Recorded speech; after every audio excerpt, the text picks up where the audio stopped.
John M. Horner, June 15, 1821 to May 14, 1907. Prepared by Elaine Justisen A.G. 1991. Contributed by Clyde Vanderbroek. Introduction. This manuscript is a copy of his life story written by John M. Horner and published in the Improvement era during 1903–4. The events described by Mr. Horner were verified in historical documents, including the 1850 census of New Jersey and 1860 census of California. Another article written by Annaleona Davis Patton of the Berkeley Stake published in the Improvement era April 1951 provided additional information. This work is just as Mr. Horner wrote it in 1903. Additional information has been added in the footnotes. Elaine Justisen A.G. Book-length accounts of the activities of the Latter-day Saints in early California have been written without a single reference to the name of John M. Horner. Yet here was a faithful member of the church who built and lost one of the first fortunes from tilling the soil on the west coast and was the first Anglo-Saxon settler of Alameda County. As a pioneer in agriculture, he furnished fresh vegetables and grain to the gold-crazed miners and the people of the growing city of San Francisco as early as 1849. He fenced and brought under production many hundreds of acres of virgin land, established a commission house in San Francisco for the sale of produce in 1850, imported agricultural implements from the eastern states and iron fencing from England and built a flour mill. In the course of his operations, he opened 16 miles of public road, operated a steamer and a stagecoach line, laid out no fewer than 8 towns, built a public schoolhouse, and paid for the services of a teacher. In this schoolhouse for many years every Sabbath were held religious services. Missionaries and other brethren traveling through the area always received kind and ready assistance from his hands. Although he never visited Utah, he sent numerous cuttings of fruit trees, vines, and berries to aid the saints in establishing themselves in the mountain valleys. All of his life he was an advocate of temperance and the word of wisdom, of hard work and frugality, of honesty and honor. Why his story should be all but forgotten is hard to understand, for it is a tale filled with courage, inspiration, and romance. Annaleona Davis Patton, 1951. Life of John M. Horner. I was born on a New Jersey farm in Monmouth County, June 15, 1821, the son of Stacy and Sarah Johnson Horner. 1. There I continued to live until the end of my 21st year, when I was expected to shift for myself. I was without money and had only small business experience. I had good health however and was industrious and ambitious. These qualifications impelled me to strive to be the best workman on the farm, to run faster and jump farther than anyone else, to be at the head of my class at school. I did not always succeed but was awarded a premium by my teacher, for trying harder to learn than any other scholar in school. My star of hope arose early, promising me many things as well as time to acquire them. My youthful hopes of earthly wealth have been more than realized. I never thought myself a pauper or a dependent upon father or friends. I fully realized that I must rely upon myself and the Great Father for success, that I must take my chances among 30 million others and await my opportunity. Industry, honesty, and perseverance were my guiding stars to success. I found them in demand everywhere I went. I had never thought of success coming to me from other sources, it never did. After becoming my own boss, which all young men were supposed to be in New Jersey at the age of 21, nothing better presenting itself, I hired to a farmer to work during the summer and fall for $9 per month, with board and washing. In the winter, I taught a district school, too. Thus passed my 22nd year, as happy a year as has ever fallen to my lot to enjoy. I was just as content working for 35 cents per day as I was in after years when my time for overseeing my business netted me $75 per day, or when my net income exceeded $60,000 per year. During the previous 3 or 4 years I had been wrought up over the subject of religion. The Methodists were the most persistent in my neighborhood and my preference was for them. In these days came ministers of a new sect calling themselves Latter-day Saints, with a new revelation preaching the gospel of the New Testament with its gifts and blessings. It attracted much attention, people listened and some obeyed, thereby enjoying the promised blessing. Members of the Methodist, Baptist and Presbyterian faith as well as non-professors began to join them. 3. Among the latter class were my father, mother and sisters. I was the first of the family to obey, being baptized by Erastus Snow in the Liowa Creek on the 2nd day of August 1840. In the spring of 1843, I went up to Nauvoo. Here I was introduced to and shook hands with the prophet Joseph Smith.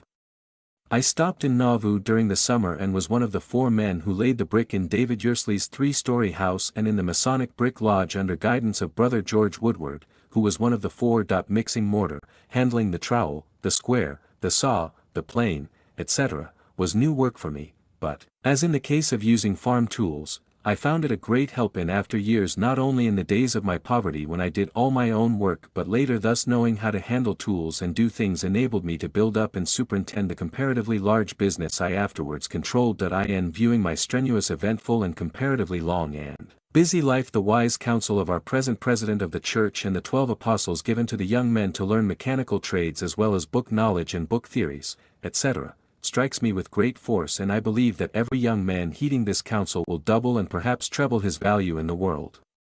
Not less wise is the move now being made in some of the church schools to instruct their students in manual and domestic as well as brain labors.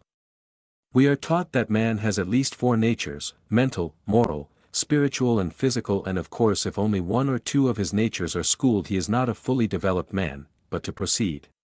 There being no labor to be had in Nauvoo, in the fall I went home to the school which I had left, and in the following spring, I returned to Nauvoo, where, at the suggestion of Brigham Young given at a meeting of the 70s, my name was placed upon the books as one of their number, for things were exciting in Nauvoo in those days.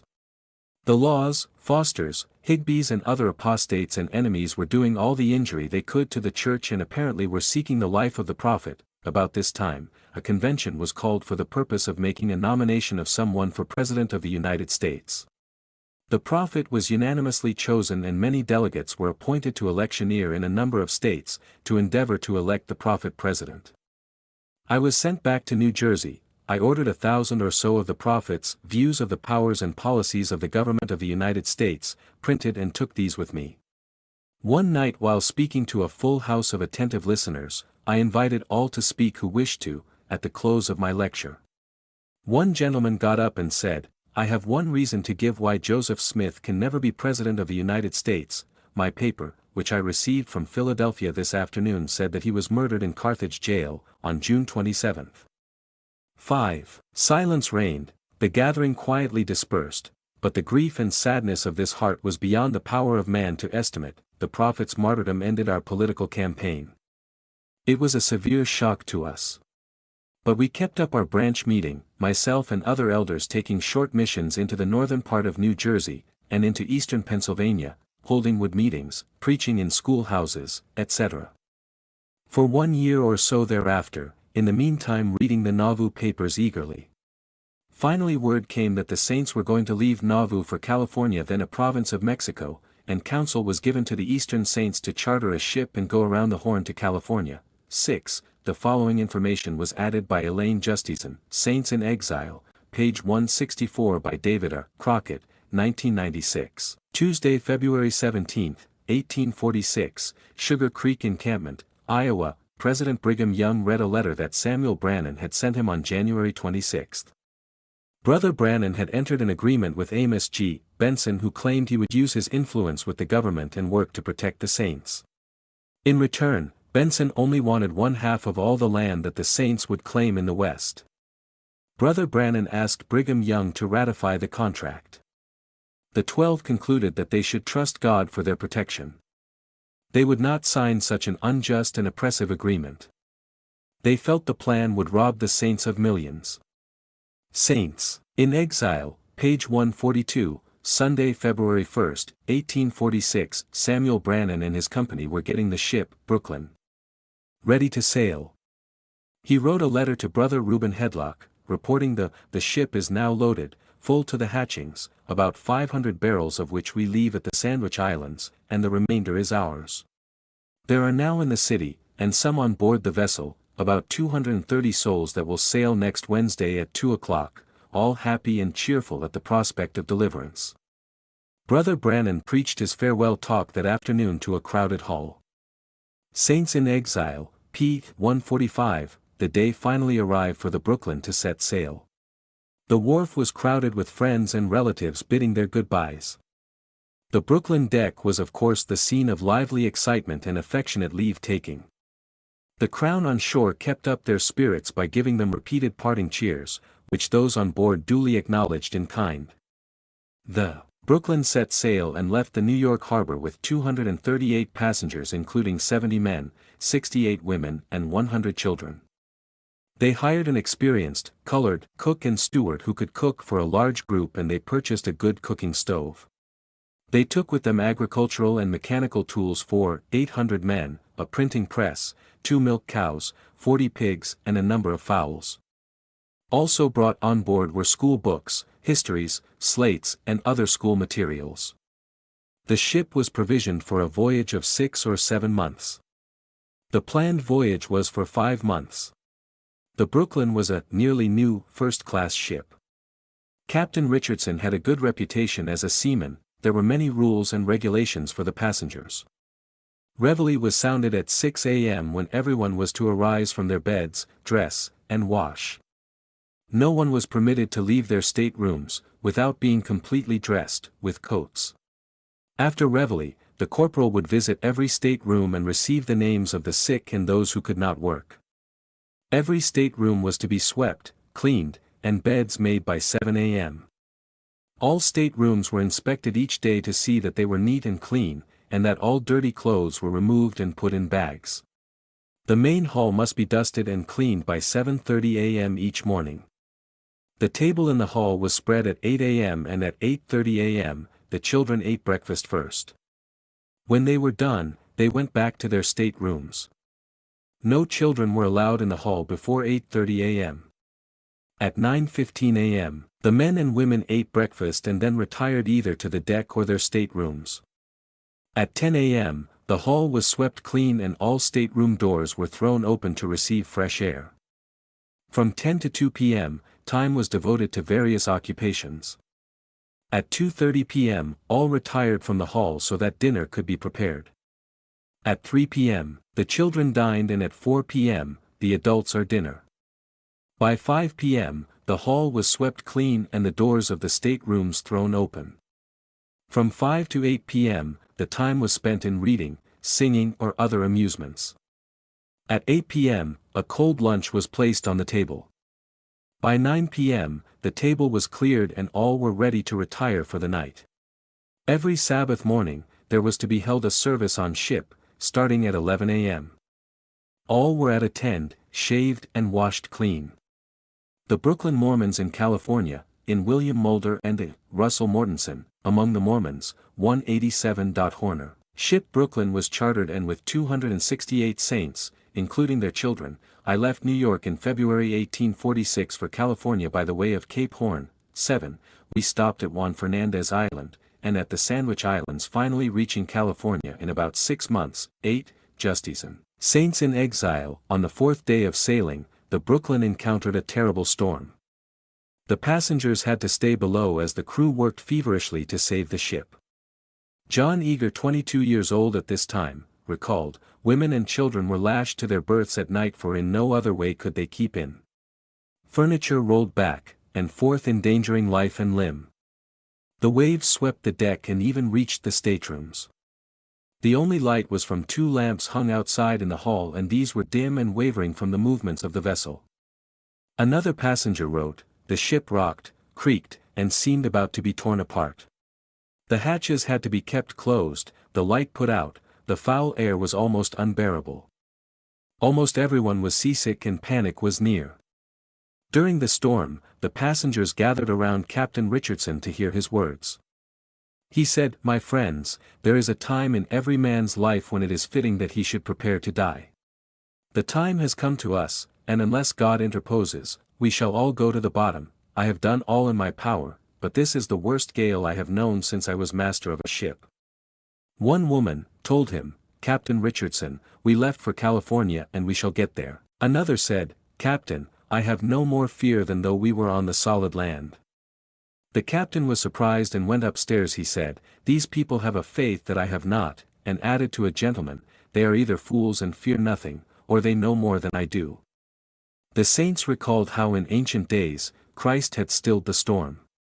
They prayed and sang songs such as, "The Spirit of God," and, "We are going to California." After 4 days and nights the storm ceased. They were protected and only lost the 2 cows which they had brought with them. But Sister Laura Goodwin was severely injured, falling down some stairs. She had been with child, and soon lost it by miscarriage.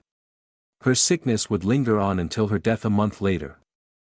pp. 150-151. Back to John Horner's story. War was raging in California, when we arrived there, between Mexico and the United States. The upper part of the territory was already in possession of the United States forces, which we were pleased to know. Some of our brethren volunteered and went down with Colonel Fremont to help finish up the work in the lower part of the territory. Most of our brethren took turns standing guard for about 1 month in what is now San Francisco. The population of Yerba Buena, now San Francisco, when we arrived there, was said to be 40. Our company of 268 made an addition to their number of over 600%. Yerba Buena was no place for an ambitious farmer, and as farming was my profession and I had brought some farming tools with me, I was anxious to get to work. So, after about 30 days, Brother James Light and I with our families left to fill a contract made with Dr. John Marsh to put in a field of wheat on shares on his farm which was situated on the lower San Joaquin. We put in 40 acres. It grew well, the land was good, while the rains were early and abundant that year, after the wheat was sown, and there being nothing more to be done at the doctor's in March 1847, I moved over to the Mission de San Jose, where I found farming prospects more favorable. In its vicinity, my large farming operations were afterward prosecuted. At the Mission, in March, I plowed and sowed wheat, barley, peas, and potatoes and made a garden planted with different kinds of truck. All of this sowing and planting were of no avail, as the plants were destroyed by grasshoppers, an affliction from which my farm never after suffered, although I followed agriculture pursuits in that neighborhood for 30-odd years. Later I planted a small patch of potatoes on what I thought suitable soil, about 1.5 miles from where I resided. They grew encouragingly, the vines being very thrifty. I had no thought of the potatoes being yet on the vines. This time I was in a dream, a young cow, standing in my potato patch munching a hill of potatoes which she had evidently pulled up. The roots with potatoes on were hanging down. I was impressed with my dream and hastened in the morning to visit my patch. When I reached it, sure enough, in the midst of the patch with her face toward me stood the identical cow that I saw in my dream, munching a hill of potatoes. Her standing position, size, color, shape of horns, the green tips in her mouth and roots hanging with white potatoes on them just as I had seen in my dream. I looked upon this dream as providential, since but for the dream, all the potatoes would have disappeared, and I would not have known whether that land would grow potatoes or not. This might have made me unwilling to try again, but now I knew and went ahead. The wheat at the doctor's was harvested and stored in the granary, but when our share was called for, the doctor gravely informed us, "You have no wheat here, your share was destroyed by elk, antelope, and other wild animals, my share alone was harvested, so we got nothing for our labor." Thus ended my first year's farming in California. Although I got no dollars out of it, I did get experience, which I profited by in after years. I had tested the soil in different places, with several different kinds of farm products, and learned the most suitable season for sowing and planting. Nearby, I bought a piece of land from an Indian, and built a small house upon it, moving into it in the spring of 1848, with a determination of making another farming venture that year. There being no fences nor fence material for miles, I went to the Redwoods, 25 miles distant, for fencing. I made a pen to hold animals, fences, a small garden plot, and sowed it with various kinds of garden seeds, intending to transplant them later on into the open ground. Since human plans are no infallible, the plants were never transplanted for the reason that gold was discovered about this time. The gold fever broke out with epidemic violence, and took nearly all the people, ourselves included, off to the mines. 11. We did not get much gold, but got the ague without much exertion and did considerable shaking. The gold fever having left us, we returned home in the fall, and in the healthy coast climate the ague soon left us. We were a happy couple when we got back to the farm, although our garden was destroyed and our hogs had gone wild. Our house was only walls, the roof and outer and inner doors were made of rough slabs and were hung with rawhide hinges. Our windows were muslin and we had ground for the floor, but it was our mansion. We enjoyed and improved it as time rolled on. There were 2 rooms and a chimney was built up with the division wall which accommodated a fireplace in each room. One dark, blustery rainy night in December a company of Indians, bucks and squaws, were caught in the storm and knocked at outdoor for shelter. We welcomed them in and let them occupy the outer room. No, we did not fear them any more than so many children. We knew only one of them, but the happy indications of the remainder on being admitted convinced us that all was well. We closed but did not fasten the door between us. Having had our experience in the mines, we bade them farewell, and this ended our second year in California. My mind turned to the farm. Farming was my profession. I had a good piece of land, and my experience gave me confidence in the soil, and as if the fates had decreed it, farm I must and farm I did. My farm had no wood or timber upon it. Fencing could only be obtained at the redwoods 25 miles distant. My 1847 experience taught me that no success could be obtained without fencing the land, as stock were on the plains by the scores. On account of the water and green feed on and around my farm, they made it their feeding ground in the fall of the year. So I prepared the seed, with a determination of fencing and farming all the land that I could, during 1849. On the 10th of March I started for the redwoods to make rails and posts for my prospective fence. I took with me 3 Indians, the best help I could get, for yoke of oxen, tools and 1 wagon. Night overtook us and we camped about 10 miles from our destination. During the night an unusual and unexpected snowfall occurred, completely covering the hills and the plains. The grass was entirely hidden by the snow and the cattle came out of the hills bellowing through the valley, seeking food. Fortunately, after 2 days the grass began to show on the plain, and in a few days we were again able to labor in the hills. That we worked 3 days preparing fence material, when we loaded the wagon and reached home within the week. The Indians suffered considerable, as they were working in the snow with bare feet, but fortunately the sun shone brightly, warming the logs and rails. The Indians would work a while in the snow and then step quickly upon some stick or log to warm their feet.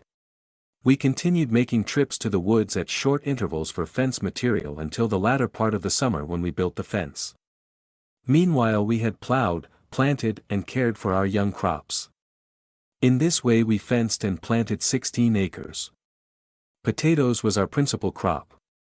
We had also onions, turnips, cabbage, watermelons, and muskmelons. The crop grew well, but one part of the fence was weak. In the fall my farm, containing the only green feed in the neighborhood, proved an almost irresistible temptation to the hungry cattle, and that fact was a source of many anxious fears on my part, lest my promising crop should be destroyed by them and I have to struggle on another year to make a success of my farming venture.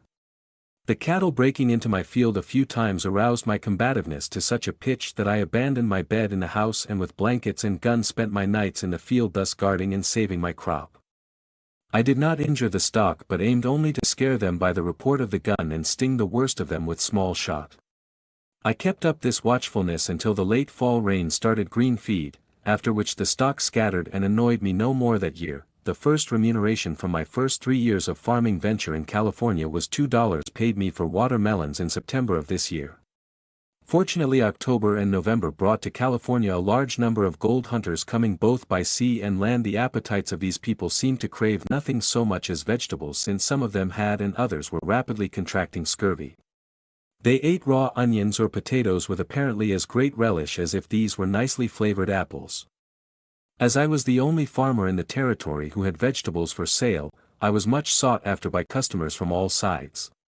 2 wagons came several times from the mines 200 miles distant and bought loads of vegetables at fair prices. This crop was worth about $8,000, but unfortunately an early rain sent a flood of water over my field and from a brook nearby, and continued so long that 1/2 of my potatoes were destroyed before I could secure them, help being so scarce. However, what I did gather was a partial compensation for my long struggle. Besides, my success was gratifying, and I put that also down in my ledger as a further credit. Thus ends my farming venture of 1849. And the beginning of January 1850, my brother William came to me by the way of Panama, consuming 6 months' time on the journey. By the blessing of heaven he escaped the cholera on the isthmus. His shipmates died by the dozens. He escaped starvation and perhaps a violent death by a fair wind springing up and wafting them safely into Acapulco at the critical moment when the ship's company were about to turn cannibals and cast lots to decide who should be eaten first. He afterwards heard that since he was more fleshy than others of the company they were going to make the lot fall on him. My brother had also been bred on the farm, was young, about 21, ambitious and very industrious. I received him as a partner in my business. We worked and flourished together during the next 4 years, perhaps as no other farmers ever flourished before in the United States, in so short a time. My experience, my location, my established business, our skill and industry together with the property I had acquired all became capital in our hands. We worked them to the utmost of our ability, knowing that we were almost the only farmers in the territory that year. We knew too that there would be a good sale for all the produce we could raise. Fortune is said to knock at least once at every man's door. We looked upon this time and opportunity as the knocking at our door. She found us home. We opened the door and bade her welcome, thankfully accepting her offer that we extended our fence enclosing about 500 acres. Farming what we could we let to 2 tenants a part of our land to be worked on shares, the teams, seed, and tools being supplied by us. Our crop this year was comparatively large and the soil being virgin the product was of good quality. We bought out our tenants at harvest time, paying them over $30,000 for their share of the crop. Our gross sales this year approximated $150,000. Our onions sold for $40 per centile, 12, tomatoes, $300 per ton, potatoes $150 per ton, and other things in proportion. This crop was not grown and cared for on flowery beds of ease. Help was scarce until harvest time. The fencing was obtained at great expense and labor as in 1849. As in that, so it was this year. Some parts of the fence were weak and had to be guarded. My brother and self did the guarding. Help being plentiful in the fall, this crop was gathered without loss. We established a commission house in San Francisco under the firm name of J. M. Horner & Company, to sell our own and others' produce. This movement served us a good purpose in this and other years. Thus ended our farming venture of 1850. This year we purchased 100 acres of land at the landing on the Alameda River and laid out the town of Union City upon it. 13. We made extensive preparations for increasing our business in 1851. We bought some excellent farming land near Union City, fenced, built upon and farmed it in addition to improving our home farm which was 10 miles away. That we bought teams, horses, mules, and oxen which had crossed the plains, imported agriculture implements from the eastern states and iron fence and wire from England for fences. By this means miles of fencing was quickly but not cheaply constructed, as each mile cost over $1,000. This year our crops were large and a ready market was found for all we raised, though at reduced prices from former years since farmers had multiplied. We secured by purchase the steamer Union to carry our produce to market. This year our gross sales amounted to $270,000. During the fall of this year, Professor Shelton, a botanist, held in San Francisco the first agriculture fair ever held in California, to which I was the largest contributor. Some months afterwards I received the following letter and a silver goblet, the largest premium, from the professor, J.N.O. M. Horner, Esquire.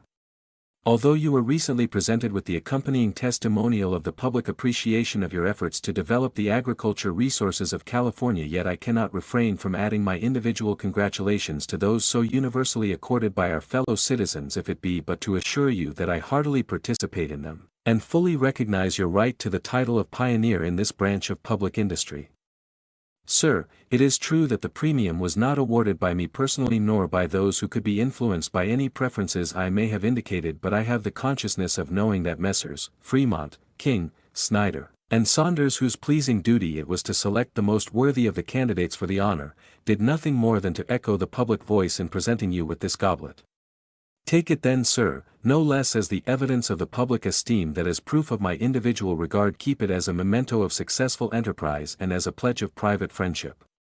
And believe that no member of your family, however remote may be his generation from our own, but will recognize it as an honorable token of the worth of his ancestor with more pride and pleasure. Sir, very truly, your friend and obedient servant, C.A. Shelton, San Francisco, 30th March 1852. The above letter is copied here, as a partial confirmation of my own statements. John M. Horner of San Jose and George Q. Cannon of San Francisco have conferred a great favor upon Utah by sending cuttings of choice varieties of apple, pear, grape, gooseberry, etc., etc., to Governor Young, who will see that they are carefully treated. Will brothers Cannon and Horner and others forward cuttings and young trees of choice varieties by every seasonably mode of conveyance. Extracts from Deseret News, March 1856. That we extended our agriculture operations in 1852, by purchasing more farming lands, fencing and placing tenants upon such as we did not wish to use ourselves. Those tenants worked on shares. After planting was over, I sent my brother back to New Jersey on business, and he brought back with him my father and mother and all their children and grandchildren, 2 of my wife's sisters and a brother and some other young people, some 22 souls, 14. He arrived home safely in the fall and in time to take the place he had left in the firm of J. M. Horner and Company, to sell our large crop now ready for market. We continued our energetic and prosperous career, buying more lands and farming them ourselves, or letting them to tenants, until our potato crop reached the enormous quantity of 22 million pounds in 1853. We had also in that year 1,500 acres of wheat and barley, besides cabbages, tomatoes and onions in quantities. California had not only supplied herself with vegetables this 1853 year, for the first time, but she produced a large surplus which could not be sold, and was never sent to market.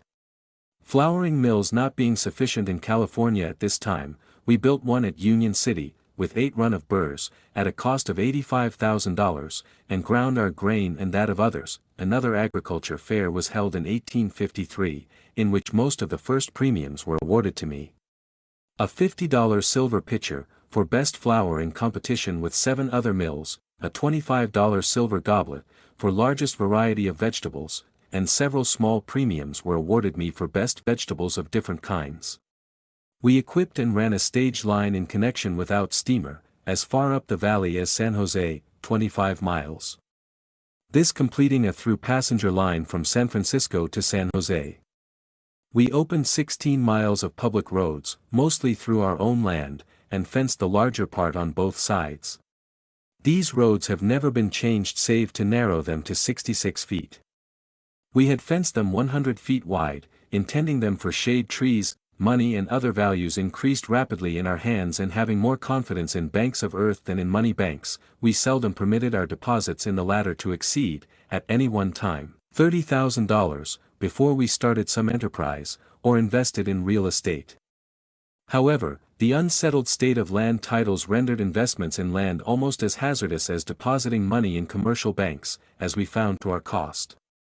The United States opposed all land titles, and requested proof of their genuineness to be made before its land commissioners, reserving the right of appeal to its district court, in the event the commissioners decided against the government, and to appeal again to its Supreme Court, if the district court decided against it.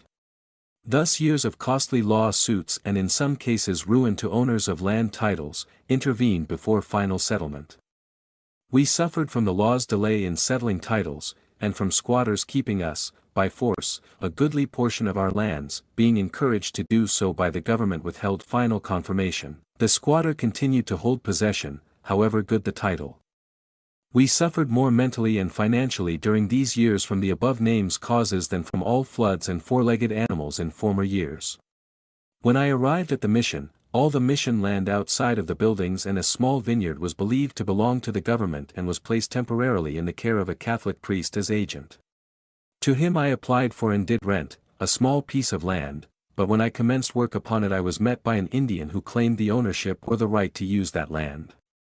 Upon inquiry of those supposed to know, I was satisfied he had a right there, but had no papers. So after that, I dealt with him, instead of with the priest. I finally bought his claim for $600, and raised my first paying crop upon this land. Before my second crop was harvested, a merchant living near, brought to me a map of this land and what was claimed to be a provisional grant by Mexico to another civilized Indian.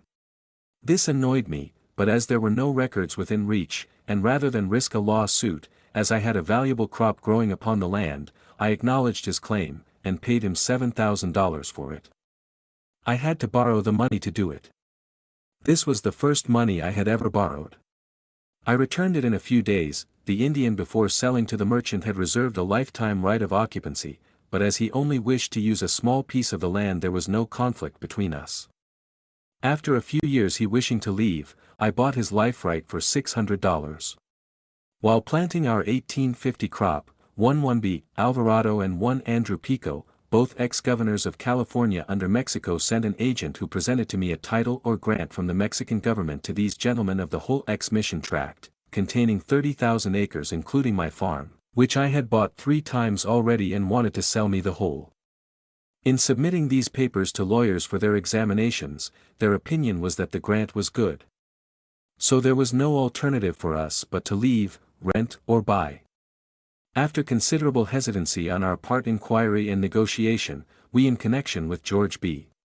Tingley, a lawyer, and E.L. Beard, a farmer on this mission land, bought their claim for $49,000, for which we gave our joint notes to be paid at some future time. When the notes matured, neither Mr. Tingley nor Mr. Beard were able to meet their share of these obligations. I reluctantly paid the money. Mr. Tingley deeded to me his share of the property. Mr. Beard offered to deed me his share, but I permitted him to retain it. He afterwards returned to me the money I had advanced for him. Some time after, this grant was confirmed by the United States Land Commission and an appeal taken to the United States District Court. While this title was being adjudicated, the squatters took possession of much of these lands, particularly those inside of our fences, which were not cultivated. We realized nothing from these lands excepting from such parts as we had under cultivation. We had fenced them at great expense and were paying yearly $5,000 taxes. Confirmed grants in the lower courts with good fences did not constitute either ownership or possession according to the squatters' creed of justice and law. Their creed appeared to be the good old plan: let those take who have the power, and those keep who can. No squatter would buy, however cheap the land, as long as he could take by force all the well-fenced land he wanted, without cost to him. Even the taxes on the land he occupied were paid by the owner of the title. What was further observed, the closer these squatters could get to San Francisco, the better they liked it, and if the land was surveyed and staked into streets, blocks, and lots, the better, as then they could and did sell lots cheap to innocent parties. That we purchased 1,950 acres of a confirmed grant of excellent land bordering on Alameda River near Union City, and paid for the same $58,500. We raised our heaviest crops on these lands, fenced and farmed them ourselves or by tenants. The above comprises all our purchases of real estate, in what is now Alameda County, California. The extent of our property in Santa Clara County was valued at $9,000. This property was received by us to settle a debt that in San Francisco County. We paid $285,000 for 5,250 acres of land adjoining the city of San Francisco and expended nearly $8,000 upon it in surveys, fences, and other improvements. 1,050 acres of these lands we surveyed and staked into streets, blocks, and lots extending the streets of San Francisco over it. It is now and has been for over 30 years a part of that flourishing city. The above includes all our real estate and the price which we paid for it, which was purchased by us in California up to and including 1854. Our personal property consisted of steamer Union costing $18,000, a flouring mill, costing $85,000, a stage line, warehouses, farmhouses, stables, outhouses, 30 miles of fencing, costing $900 per mile, farming tools, and livestock of good quality, and sufficient in number to enable us to plant and harvest our large crops in good season. 15. The above includes all the real estate and personal property owned by us in California, in 1854, save it may be a large crop then upon the land. From the above showing it may readily be conjectured, that I was a man of note, at that time, or at least a man of liberal means, in so young a state as California then was, and among so few people as it then contained. By the blessing of heaven we had produced this wealth from the soil of a new and untried country, and no charge was ever made that we had acquired any part of it by speculation, or by overreaching our neighbors in trade. So the credit due us was readily granted by all acquainted with the circumstances. We not only produced the wealth above referred to from the elements, but at least double that amount had been produced, which we paid for labor, material, and other expenses. After 1849 good farm laborers commanded $70 per month with board. Mechanics were proportionately high. We employed many of all classes, some employed by us saved their earnings, and thus laid the foundation for the fortunes they afterwards acquired. The position I held in the community at this time made me much sought after as an endorser of notes, a signer of bonds, and a loaner of money to the impecunious. 16. As I had been raised in purely a rural district of New Jersey and was unacquainted even in theory with the tricks of trade, the unwise course of endorsing notes, or loaning money without adequate security had never entered my head. I loaned and endorsed freely, hoping to do good thereby. I have no recollection of refusing anyone asking for an accommodation, or requesting his notes endorsed. Up to 1854. Our worldly prospects at this time were bright and our property was ample to gratify every wish and was yearly increasing. As I nor my brother ever drank strong drinks, smoked, gambled or dissipated in any way, no cloud of doubt ever crossed our mental visions, that our property should not always continue to increase as we attended strictly to business. Our crops were large this year. We viewed them as ample to pay every endorsement and every obligation we had out, as well as to pay the expense of harvesting and marketing them. Our property was unencumbered, large and our farming in full operation. These were our possessions and prospects when the first wave of money panic struck California, and swept over America with such disastrous results, from 1853 to 1859.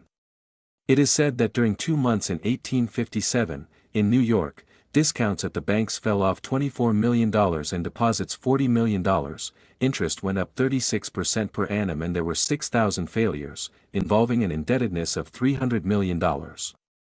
Yet how small are these sums when compared with the direct and indirect losses suffered by the whole people during those years of panic.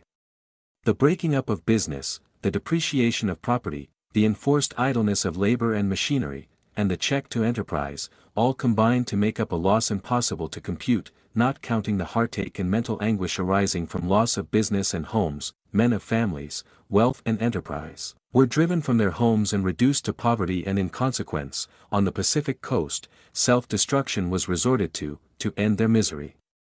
Some poisoned themselves, some shot themselves, some went crazy, all of which was brought on the people by our private currency system. This loss cannot be measured by dollars and cents, no power but the Supreme can weigh the sufferings of the human heart. Upon the first appearance of panic on the Pacific coast, business began to shrink, property decreased rapidly in value, money withdrew from circulation, depositors withdrew their money from the banks, business failures were frequent, larger interest was exacted for the use of money, more property was demanded as security for a given sum, laborers were turned adrift by the thousands, some becoming tramps. 2 or more families of the less fortunate were compelled to occupy one house in the towns, which before was hardly thought ample for one, and to get along with scant clothing and still scantier food. At the same time thousands of tons of farm products were never sent to market, for there was no sale. Good potatoes were 10 cents per bushel, but there were no 10 cents. All this happened in the golden state of California, in 1854, where millions of gold and silver were dug from its mines every month. Most, or all, of it was sent to San Francisco as soon as produced, and tons of it were hoarded in banks, treasury vaults, napkins, old bonnets, and other places, though swift to keep money, after drawing it from the banks. Gold was gloated over and worshipped. A man with a few $100s in gold coin was independent, while the owner of scores of thousands of property was poverty-stricken, and permitted it to be sold for taxes, and in some cases never redeemed it. Some with ready money held it for purchasing properties at the depreciated rates for which it was sold by the sheriff, and money could not be borrowed on real estate, however good the title. Money was plentiful, and perhaps more plentiful than it had been a short time before, but being private money, no power could circulate it, if its owners refused. These are facts forced upon the country by its unwise currency laws. I am writing from memory, but these things are indelibly engraved upon my mind. I was an active participant, I might say an acute sufferer, in those scenes. The large endorsements before referred to, now came on to be paid by us, and as endorsement creditors are exacting, money must be had. Products of the farm yielded no surplus in these panic times from which we could draw. For the first time we commenced mortgaging our property, and at this time money could not be borrowed on our San Francisco real estate, that we did succeed in mortgaging it to C.K. Garrison for $50,000, interest 4% per month, compounded monthly and payable in advance. He drew on New York, we received the money there. 1 month's interest being $2,000 and payable in advance, we received of him only $48,000. It was about 1/6 of the amount we had paid for the property and the improvements, but it was enough, as it swept away the entire property. Thus slipped from us the property we had paid $290,000 for. Our $18,000 steamer went to pay a $7,000 endorsement at IN. Parting with our flouring mill, we did a little better, but the panic continued so long, and was so heavy upon property values, that the purchaser sold it for $5,000. This property had been depreciated in value by the panic, $8,000. The mission lands that had cost us $70,000, including improvements, went from us for an endorsement debt of $10,000. However, the squatters had done as much as the panic to render this property of little value. Our home farm of 1,000 acres, which we had purchased 4 times, went off for an endorsement of $7,000. Property was seemingly so valueless, that no one wanted it. It was money, money, and nothing but money was wanted by creditors, but money was not to be had. It had ceased to circulate except to a very limited extent, although my endorsements did not exceed $40,000, the high rate of interest and other expenses forced from us over $70,000 before they were fully satisfied, and that money raised by the sacrifice of property sold at 1/6 of what it had been worth the previous 4 years. If the payment of the endorsements had been demanded before the panic, we could have paid them without embarrassment. In fact, had the panic not come, the endorsed notes would have been paid by their makers. The above briefly shows how the property was produced, and approximately how it was rendered almost valueless by the panic, that curse to enterprise and industry. We had no fears or thoughts that the laws of our country, which force all business to be done with money, all taxes, tariffs, debts, and dues to be paid in money, had not provided amply the money necessary for doing all the business of the country, even should private parties hoard theirs. But by bitter experiences we learned that there was no public money, and the private money had been withdrawn from circulation. How cruel! Oh! How cruel is our Congress to leave the country subject to the curse of money panics, when, in my opinion, a simple law would prevent them. Let us reflect. We have been writing in review lessons of prosperity and adversity which may be of value for future reference. Although our labors and struggles above referred to related only to temporal matters, yet spiritual things were not altogether neglected. My brother and I had erected a schoolhouse in a central locality, for accommodating our neighborhood, and hired and paid a teacher. To this school all were welcome. In this house we held church every Sabbath during our prosperous years, and for a long time after. Prayer meetings were frequently held evenings in the houses of different members. Some Mormon, battalion boys, and some ship Brooklyn families, had settled around us. We baptized some good people of other faiths, who left for Utah upon the first opening. In fact, the battalion boys had married, and, I may say, all the more faithful Latter-day Saints in our settlement left for Salt Lake at different times that we were not left altogether, as elders were frequently passing to and from missions. Brothers Amasa Lyman and C.C. Rich from San Bernardino sometimes visited us, also brothers Parley P. Pratt, Orson Pratt, Addison Pratt, George Q. Cannon, David Cannon, Joseph Bull, and many other worthy brethren whom I can't name, whose society we enjoyed. 17. I never was a lover of money in a miserly sense. I did love to make a success of all business in hand. When I had money, it gave me more satisfaction to assist the elders and others requiring help than to use it for my own personal gratification. That I never mourned over the loss of my property, as many losers did, but endeavored to forget, and go ahead again.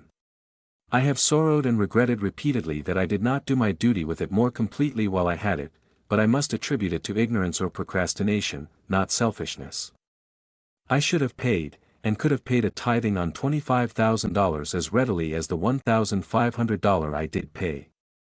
I can account for the delinquency only as above. At that time I was too humble, too happy, and too thankful to my Heavenly Father to have refused in my feeling to have paid my debt to Him.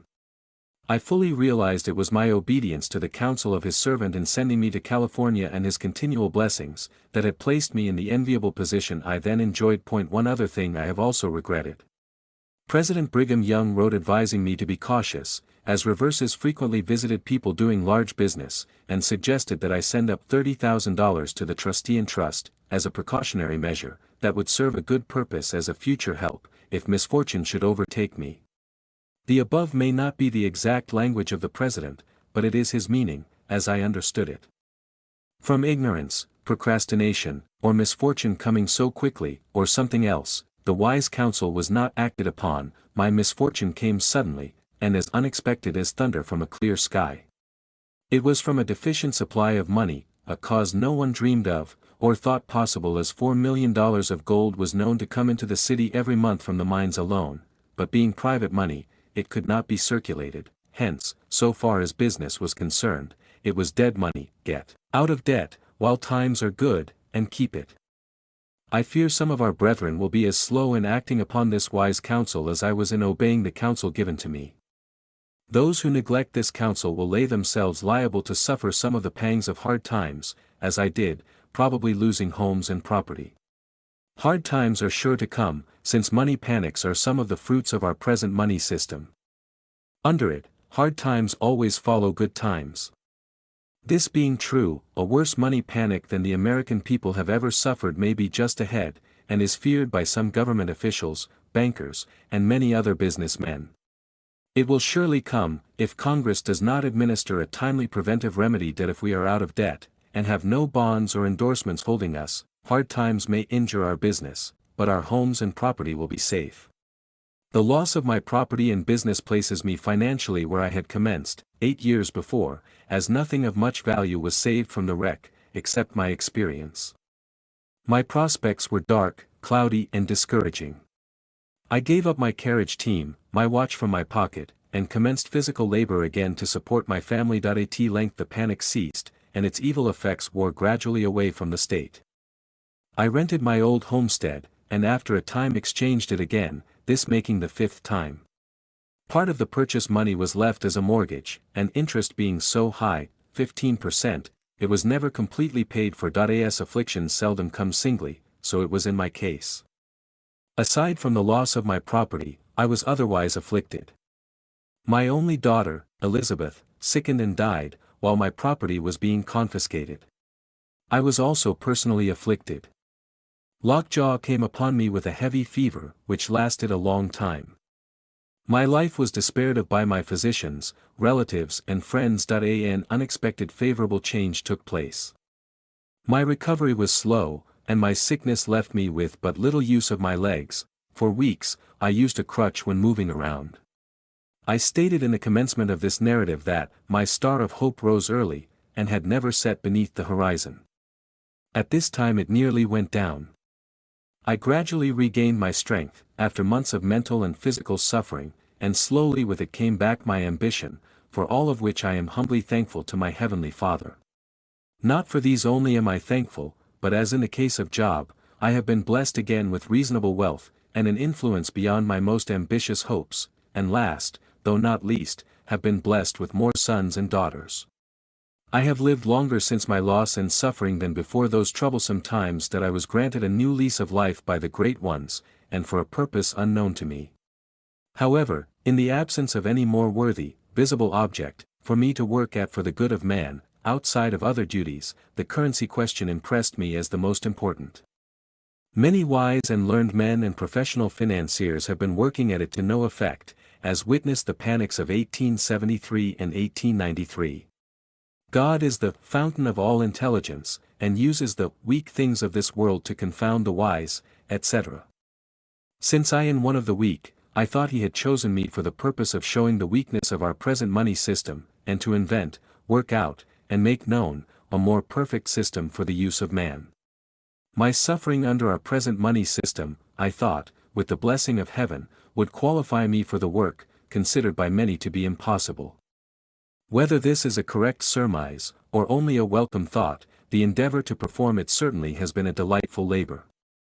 I am happy to say, the work has been done, and my mind rests satisfied with it.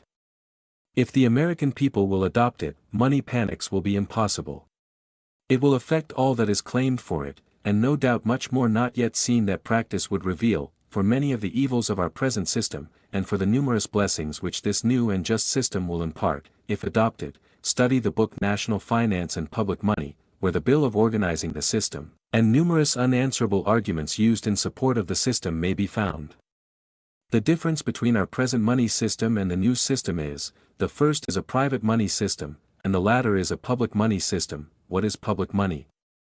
Public money is money created by act of Congress, the people's agent.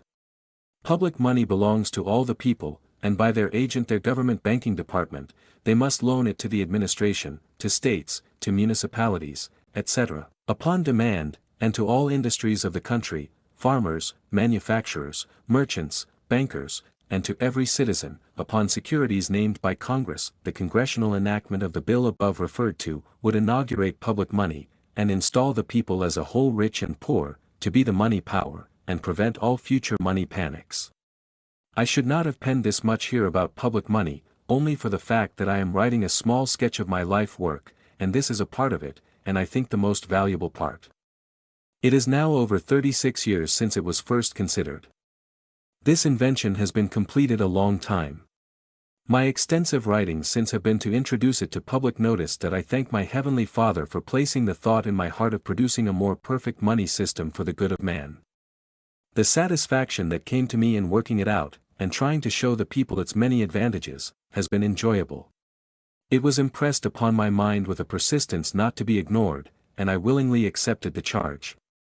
The people are slow in accepting it, so are they slow in accepting the gospel. The weak things of the world shall come forward and break down the mighty and strong ones. Amen. One of my first ventures after the loss of my property and recovery from my sickness, was building a bridge over the Alameda River under a contract with the county. I saved $300 by this labor. I contracted to drain a small lake in the neighborhood, got well paid for my labor, as in both cases I did most of it personally. The owners of a piece of land in San Francisco, not having a clear idea as to their title to it, offered us, my brother and myself, a share of what we could get out of it, if we would work it up. We received over $3,000 for this labor. About this time, we had an extra dry year in California. Not enough rain fell to mature a crop, and believing vegetables would be a paying crop in the fall, we looked around for an opportunity of producing one, and finding Alameda River Mill was idle, we rented the use of the water which went to waste in the bay, and some land nearby, made our ditches, and in June commenced to wet, plow and plant a crop of vegetables, mostly potatoes. From this venture we realized $7,000. So by little we regained our feet, but meeting with losses in other farming ventures from rust, drought, unsaleable crops and other causes, our progress was slow, in fact, rather backward, during the last few years that we remained in California. 18. At this time my oldest son, 19, was cultivating sugar cane in the Hawaiian Islands, and hearing that Mr. Claus Spreckles was about to open the largest sugar plantation known, he advised us to see Mr. Spreckles and get a contract from him to cultivate cane for him. If we could do so, he thought, we would do better in the islands than in California. That we saw Mr. Spreckles and contracted with him to go to the islands and cultivate cane on shares. In fulfillment of this contract we sold our farms, chartered a schooner and placed therein our families, 18 souls, our household effects, horses and farming tools, and started for the islands, where we arrived on the 25th December 1879. The schooner quickly discharged and we commenced hauling the lumber for our houses onto the land we were to use, about 6 miles distant. We had 500 acres of land allotted to us. My brother and sons worked the western half, I and my sons, the eastern half. We labored under the firm name of J. M. Horner and Sons. My boys did all our plowing and team work, in preparing for and plowing our first crop of 240 acres. In consequence of our planting a much larger area than we contracted to plant the first year, J. M. Horner and Sons borrowed $40,000. Our crop did well. It exceeded our expectations, in both yield and the price for which it sold. We returned the borrowed money and had a net profit of $25,000 from our venture. Our crop yielded 2,000 pounds of sugar more per acre than the land cultivated by the plantation, which fact fired its manager with jealousy, so they conspired to prevent us raising another crop by withholding the water from us, which they had the power, but not the right to do.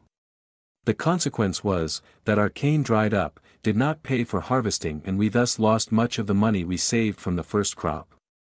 We left Mr. Spreckles and contracted with the owners of the Pacific Sugar Mill Company. To do one half of the cultivation for their mill, one of my boys took charge of the business, the mill company supplying the money to work it.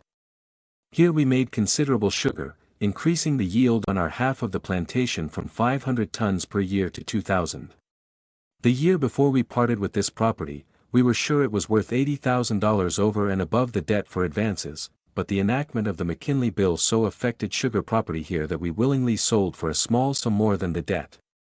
The price of sugar had depreciated from $160 per ton, which our first crop sold for, to less than $60. At the time we made the last contract referred to, we rented in the district of Hawaii, Hamakua, 1,250 acres since increased to 2,400 of good, wild cane land with a view to starting a new plantation. This was rather discouraging work to undertake as the land, though rich, was covered with a jungle of trees and brush. All had to be grubbed and cleared before it could be used at an expense of $33 per acre. Over 100 acres per year was cleared and brought under cultivation. In addition to rents and clearing the land, houses had to be built for managers, quarters for 150 or 200 laborers, and accommodations for more than half that number of horses had to be provided. The horses had to be purchased as well as plantation tools and roads, bridges, a mill, a wagon wheel had never yet turned upon the land, had to be built, fencing had to be erected, besides the raising of the cane. The building of the mill and the providing of all the necessaries for producing the first 200 acres of cane, would involve an expenditure of near $300,000. To provide this sum was no small concern. However, our unprecedented success in making our first crop gave confidence to people of means that whatever we undertook in the way of cultivation would be a success. So we readily found means to carry on the planting department of the plantation. Another gentleman contracted to build the mill, he to own one half and we the other half, provided we repaid to him one half the cost of its construction, with the interest within a specified time. The mill was built at a cost of $180,000 and we returned to him one half of the money as agreed, and thereby became the owners of one half of the sugar works, and all the planting interests, which gave us 3/4 of all the sugar manufactured at the works. Not wishing to carry all our eggs in one basket, we established a stock ranch where we raised all the horses and mules required on the plantation, and some for sale. We have over 400 head of horses and mules on the ranch, and 120 on the plantation. The ranch has some 3,400 head of beef and dairy stock. The plantation and neighborhood are supplied with butter and beef from the ranch, and the surplus is disposed of elsewhere. We were quite a time bringing up the ranch to a paying point, as we had to pay rent from the start, and more than 100 miles of fencing was built and kept in repair, with houses for the superintendent and employees. Several $1,000s were used for impounding water by building dams, purchasing water tanks, building cisterns, etc. Some of the cisterns have a capacity of 500,000 gallons. The ranch had returned its borrowed money, paid its running expenses, and for some time has yielded a few $1,000s of revenue. This year, 1903, it has yielded a net revenue of $17,000 and the coming year it will be still better, we hope. For some years past we have made a small venture in coffee production. Laborers' wages increasing, and the price of coffee declining from 20 cents per pound to 7 cents, we have concluded to wind up the business with a loss perhaps of $3,000, the incomes and the receipts from the sale of sugar, amounting to over $2,500,000, have nearly all been absorbed in enlarging, working and improving the plantation.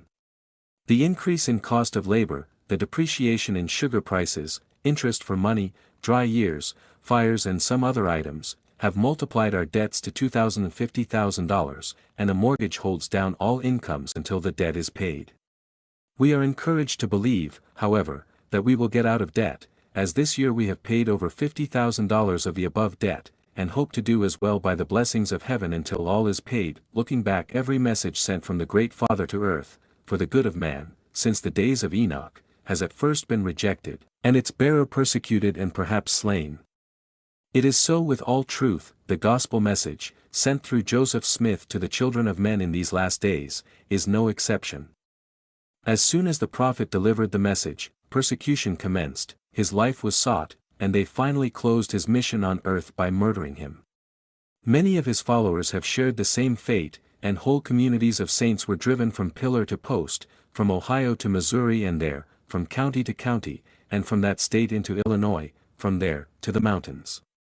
Go they must. Hundreds fell by the way, through exposure during inclement seasons, in fact, were indirectly murdered by the mob. Never until they arrived at Salt Lake were they permitted to remain long enough in one place to show what a blessing heaven intended them to be to man. When they were forced out upon the plains, their enemies hoped they had bidden them goodbye forever, and one wise congressman was reported to have suggested that the government enlist 500 or 600 of their ablest men and send them overland to California. But this would-be wise man did not know the mind and purposes of the Almighty, who was on the eve of waking up the world in a manner he dreamed not of, and who was about to use the despised Mormons as his honored agents to perform the work. He has made and will make the latter-day saints great in performing his work, which will attract the wonder, amazement and even admiration of the world. God is rapidly bringing it about. You don't see it? Listen. He surely awoke the world when he caused the discovery of gold in California and used the Mormons as his principal agents in discovering it. How was that? Brigham Young was the leader of the Mormon people, the mouthpiece of God to them. He counseled the Eastern saints to charter a ship and go to California, there make a settlement, and cultivate the soil. They went as directed, this writer one of them. President Young directed the captain of our company Mr. Samuel Brannan to come east in 1847, to meet a company of saints that would be coming west that year, searching for a place to settle. Mr. Brannan went, and met President Young in company near Salt Lake. Before this, President Young had directed his people to leave Nauvoo and flee to the mountains. They left. The prophet Joseph had told them, some time before his martyrdom, that they would be driven to the mountains, where they should become a mighty people. When they got out on the plains, a government recruiting officer came to them and requested a company of at least 500 of their able-bodied men to go to California, to assist in the war with Mexico. President Young listened, then said, "You shall have them." The number asked for were gathered and marched to California, and were there discharged. Yes, says the objector, that was creditable and very patriotic, but what had that to do with the discovery of gold in California? President Young and Mr. Brannan were on the overland trail. Before Mr. Brannan left on his return to California, President Young said to him, "If you meet the battalion boys, tell them none must come home, except they bring enough food to last them 8 months, or words to that effect."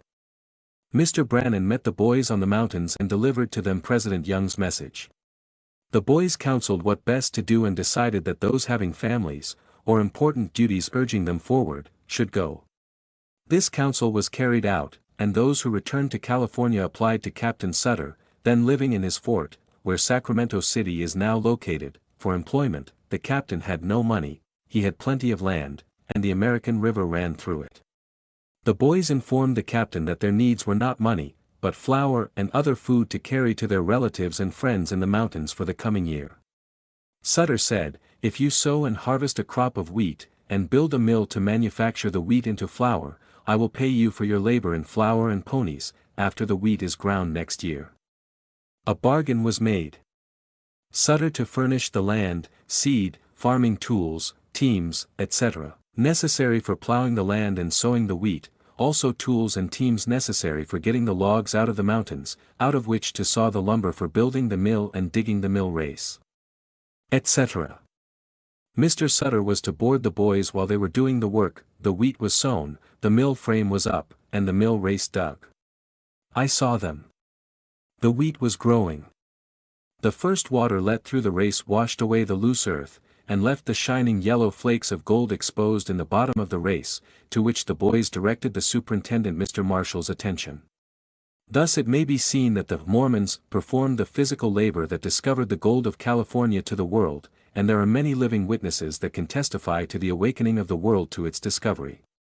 Not only the continent of America, but the nations of Europe, Asia, Africa, and the islands of the sea. The scramble for the precious metals was not in California nor the United States only, but wherever they have since been discovered.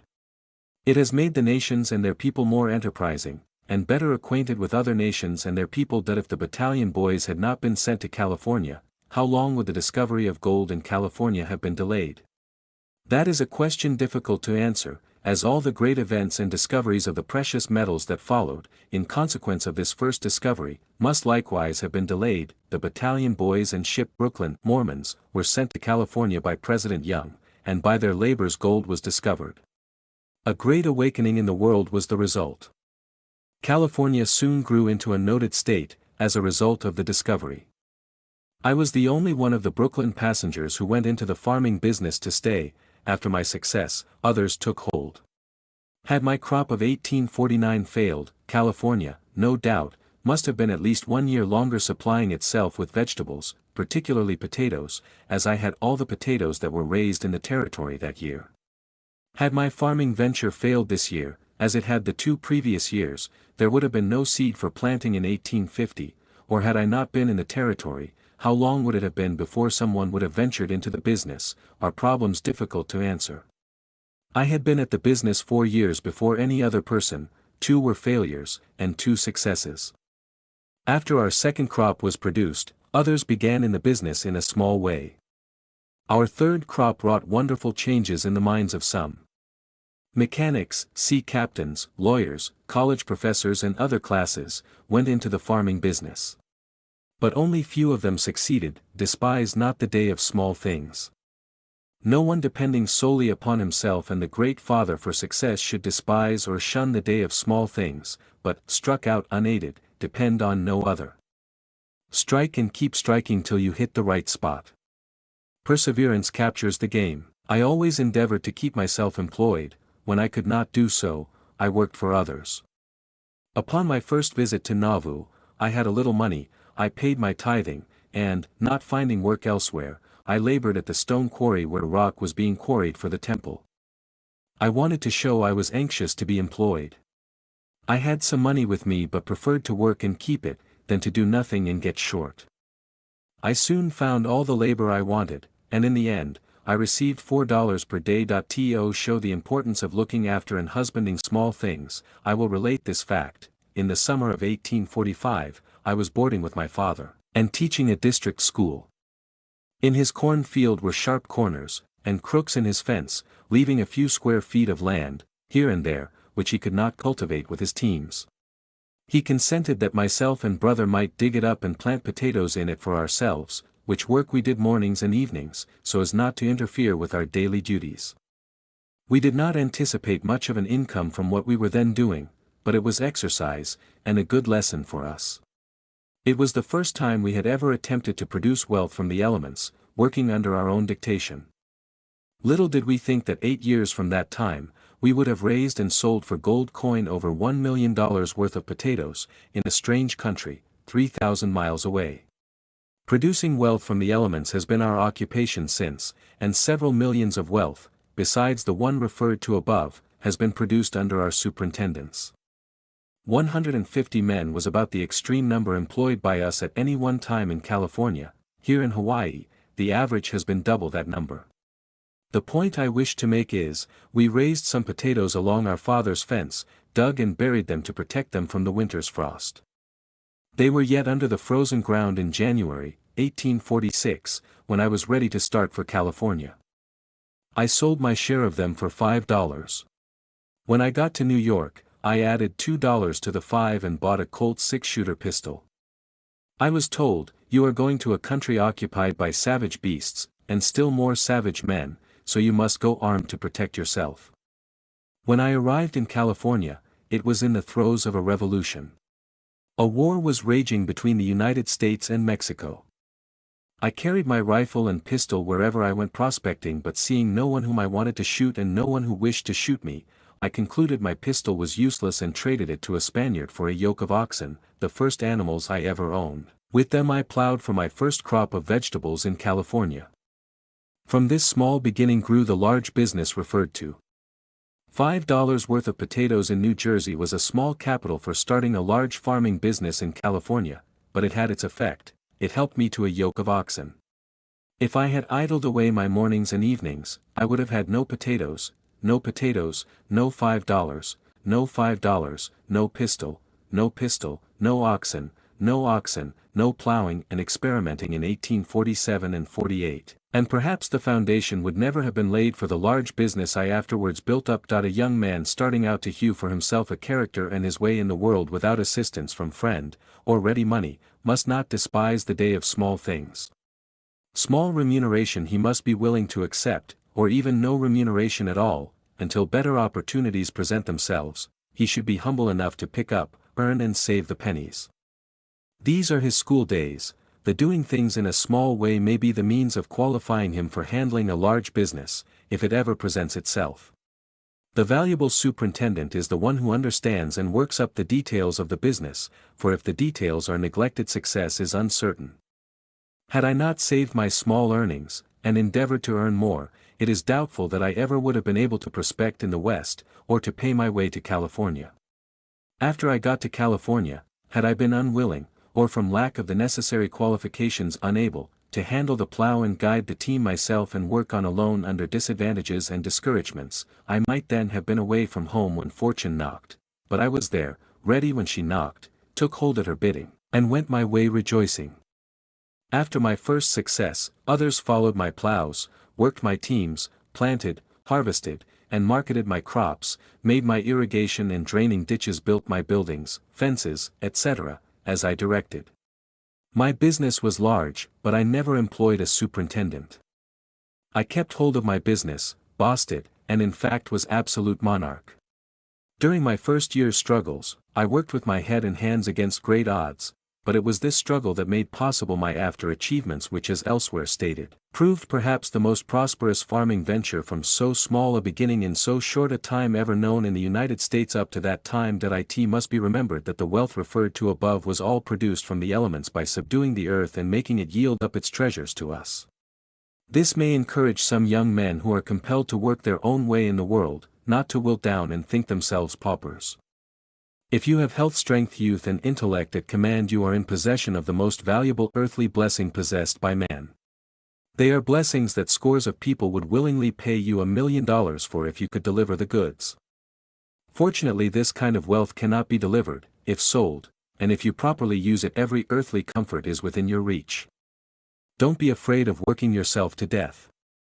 Rust consumes faster than labor wears. If hard work of head and hands were killing, I should have been dead 25 or 30 years ago instead of now being quite a man in my 83rd year. Young man, husband your present wealth of physical, mental, and moral strength.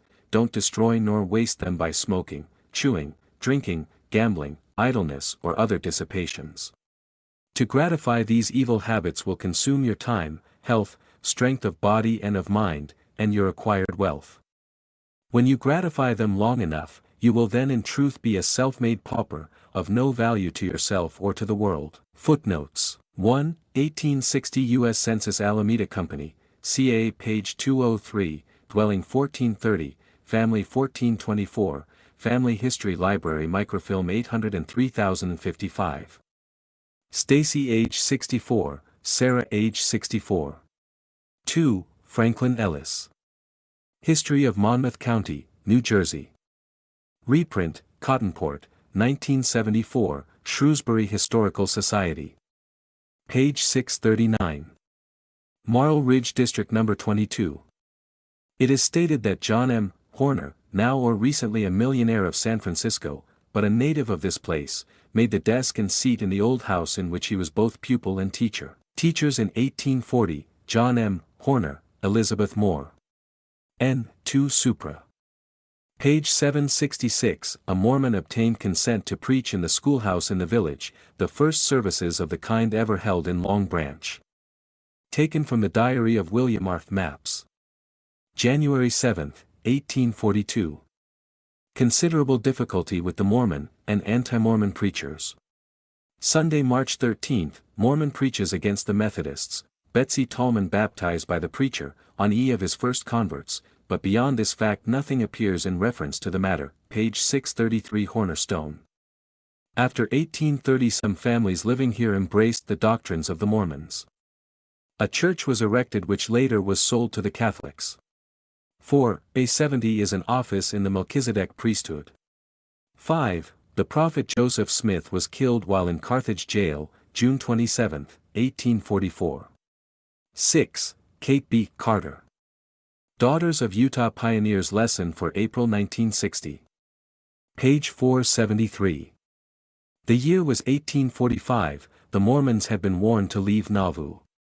By the end of the year, maps were being studied, places explored, for the Latter-day Saints knew that the exterminating order once more leveled at them must be obeyed if they were to save themselves from further persecution.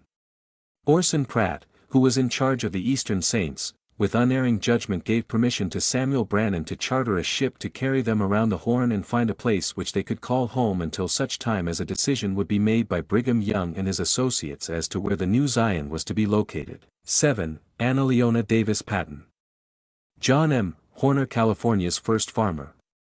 The Improvement Era, Salt Lake City, 1951.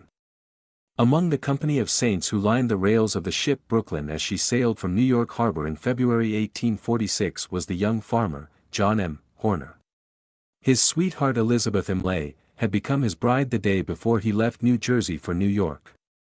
The ship Brooklyn, which had been converted into a passenger carrier from an old hull, was not exactly the type of vessel a young couple would have chosen for a wedding cruise, but to John and his bride of the Brooklyn the ship became a honeymoon yacht. For 6 months it was their home. 8. N. 6 Supra. Page 473. According to the plan, the ship was to carry enough machinery, tools and other necessities so that wherever they landed they could become a self-supporting community. From the time the saints on the ship, Brooklyn, sailed from New York Harbor until their arrival in California, these people were of one mind, to meet Brigham Young and his pioneers. California gave friendly refuge to them when the 445-ton vessel sailed into the Bay of Yerba Buena. The contingent of approximately 238 souls was exceedingly happy to reach the place where they could begin a new life while awaiting final word from their great leader. 9. N. 6 Supra. Page 509. He loved the soil. Therefore, he and his wife rode horseback around San Francisco Bay to March Landing, now Antioch, Contra Costa County, so that he might begin sharecropping for Dr. John Marsh of early California fame. 10. N. 6 Supra. Page 509.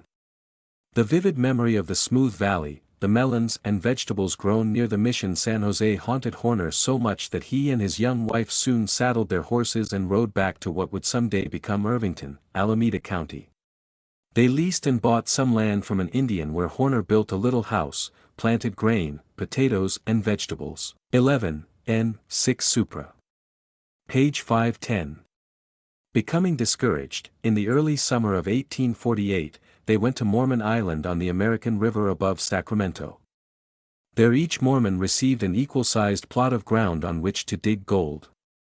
Again misfortune overwhelmed them.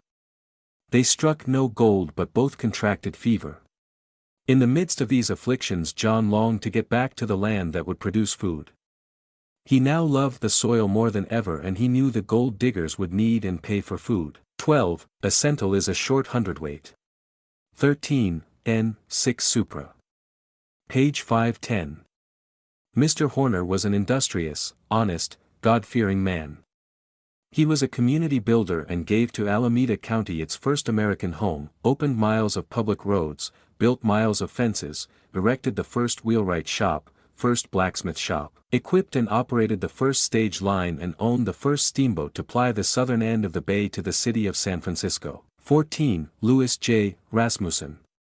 San Francisco Ship Passenger Lists Volume 4 June 17, 1852 to January 6, 1853. Colma, California, 1970. San Francisco Historic Records. Family History Library Book 979.461/S1W3 passengers aboard the steamer Pacific, arrived in San Francisco August 2, 1852. Departed San Juan del Sur, Nicaragua at 6 p.m. on July 21, 1852. Arrived Acapulco, Mexico at 3:30 p.m., no date listed. Departed Acapulco at 5 a.m. on July 26, 1852. Arrived at San Francisco at 2 p.m., August 2, 1852. Running time for voyage was 11 days, 5.5 hours. This vessel brings to San Francisco the news of the death of Henry Clay, the American patriot and statesman. Among the passengers, S. Horner, wife and 3 children, Isaac Horner, wife and 4 children, Lucretia Horner, Miss N. Imlay, Miss M. Imlay, William Imlay, and William Y. Horner. 15, N. 6 Supra. Page 511. Horner was a religious man, an elder in the Church of Jesus Christ of Latter-day Saints. In this little schoolhouse he preached on Sunday afternoon to a congregation of 30 or 40 people, mostly Latter-day Saints. He also held Mormon services at different ranches. The first wedding service at Niles in 1852 was performed by Elder Horner uniting Edna Stewart and Ray Stanley in marriage. 16, N. 6 Supra. Page 511. John M. Horner was not only wealthy but kind and generous. On alternate Sunday mornings he gave the Methodists and Presbyterians the use of his building for their respective services. 17, Journal History of the Church January 22, 1853. Family History Library Microfilm 1,259,739. Missionaries were sent out from Salt Lake to labor in British Guiana, the Sandwich Islands, Australia, Hindustan, Siam, and China. Arriving in San Francisco they had no funds with which to purchase passage to their various destinations. They met with John M. Horner and told them to call upon the inhabitants of the area and ask for funds. They were not able to raise enough cash for even one passage, so called again on Brother Horner. Brother Horner, realizing that the money was not available, gave the missionaries $6,000 to pay their passage. 18, Oakland Tribune September 3, 1950. Article by F. Howe Higgins. The pages of the California Farmer were dramatized twice by Horner and his harvesters in 1868 and 1869.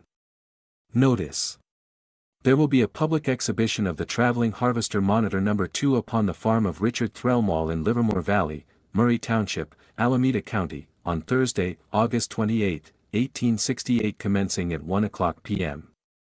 On Thursday, the 3rd of September 1868, commencing at 1:00 p.m., Monitor No. 1 or 3 will be exhibited to the public upon the farm of William Y. Horner through the Mission San Jose, Alameda County. We claim that one-half the expense of harvesting would be saved to the farmer by using the harvester. In fact, the entire expense of threshing is saved.